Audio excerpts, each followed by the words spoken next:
Welcome to my channel happy kitchen. বন্ধুরা, আজকে আমি আপনাদের সামনে একটা নিরামিষ পদ রান্না করে দেখাবো।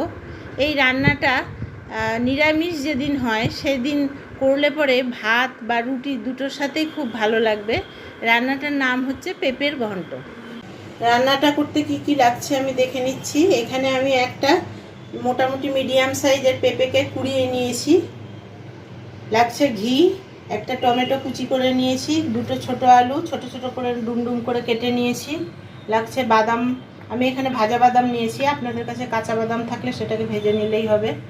ফোড়নের জন্য লাগছে সাদা জিরে, দুটো তেজপাতা নিয়েছি। মশলা আমার এখানে লাগছে জিরের গুঁড়ো আমি 4 চামচের 1 চামচ নিয়েছি, লঙ্কা গুঁড়ো নিয়েছি 1/2 চামচ, হলুদ গুঁড়ো নিয়েছি 1/2 চামচ, আর এখানটা গরম মশলা ব্যবহার করব।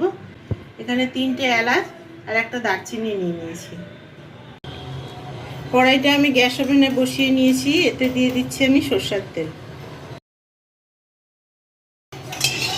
তেলটা গরম হওয়া অবধি অপেক্ষা করব। এবার তেলটা গরম হয়ে যাওয়াতে আমি এতে ছেড়ে দিচ্ছি আলুগুলো। আলুগুলোকে আমি ভালো করে ভেজে নেব। আলুটা আমার মোটামুটি ভাজা হয়ে এসেছে, ভালো করে নেড়ে নেব, আর একটু অপেক্ষা করব। আমি সামান্য একটু নুন আলুর মধ্যে দিয়ে দেব। আলুটা আমার ভাজা হয়ে গিয়েছে, এবার আমি আলুটাকে তুলে রেখে দেব। ওই একই তেলে আমি দিয়ে দিচ্ছি দুটো তেজপাতা। এবার আমি কিন্তু গ্যাসের ফ্লেমটাকে কমিয়ে দিয়েছি, আলু ভাজাটা আমি ফুল ফ্লেমে করেছিলাম। দিচ্ছি সাদা জিরে, দিচ্ছি এবার এতে টমেটো,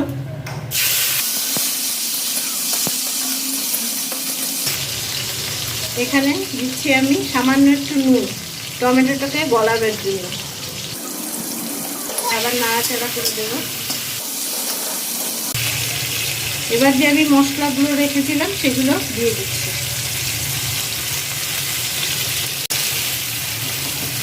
দিচ্ছি সামান্য একটু জল,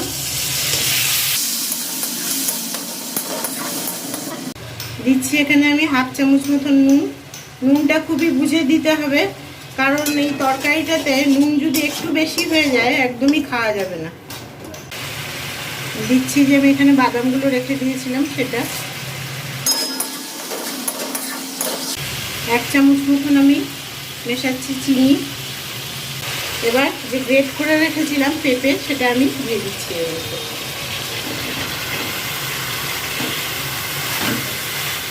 দিয়ে আমি ভালো করে মশলাটা মিশিয়ে নেব।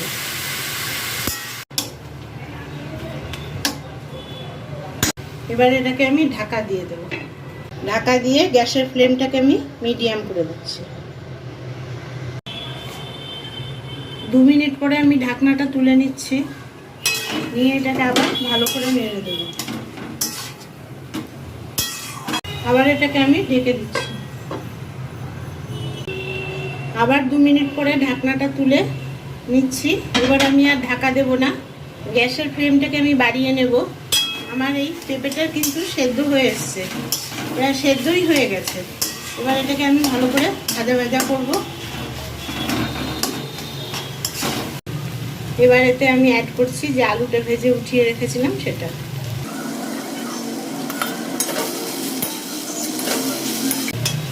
আলুটা আমি এখানে একটুখানি লাল লাল করে ভেজেছিলাম, সেই জন্য আলুটা কিন্তু আমার ভাজা অবস্থাতেই সেদ্ধ হয়ে গেছে। এখানে যে আমি এলাচ আর দারচিনি রেখেছিলাম সেটাকে গুঁড়ো করে নিচ্ছি। আলুটা মেশানোর পরে আমি গ্যাসের ফ্লেমটাকে মিডিয়াম করে দিয়েছিলাম। এবার আমি মাঝে মধ্যেই কিন্তু এইভাবে নেড়ে দিচ্ছি, নাহলে তলাটা লেগে যাবে। আর একটু ভাজা ভাজা হলেই আমি গ্যাসের ফ্লেমটাকে অফ করে দেবো। রান্নাটা আমার হয়ে গিয়েছে। এই যে নিচে সামান্য একটুখানি লাগা লাগা ভাব হয়েছে, তাতেই বোঝা যাবে রান্নাটা কমপ্লিট।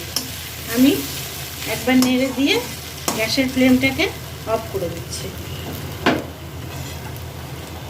দিচ্ছি এখানে আমি একটা কাঁচা লঙ্কা। কাঁচা লঙ্কাটা কিন্তু আমি এখানে ঝালের জন্য দিচ্ছি না, কাঁচা লঙ্কার যে একটা সুন্দর গন্ধ আছে সেটাই রান্নার মধ্যে আসবে, সেই জন্য একটাই কাঁচা লঙ্কা দিলাম। লঙ্কাটা এখানে কিন্তু আমি চিড়ে দিয়েছি।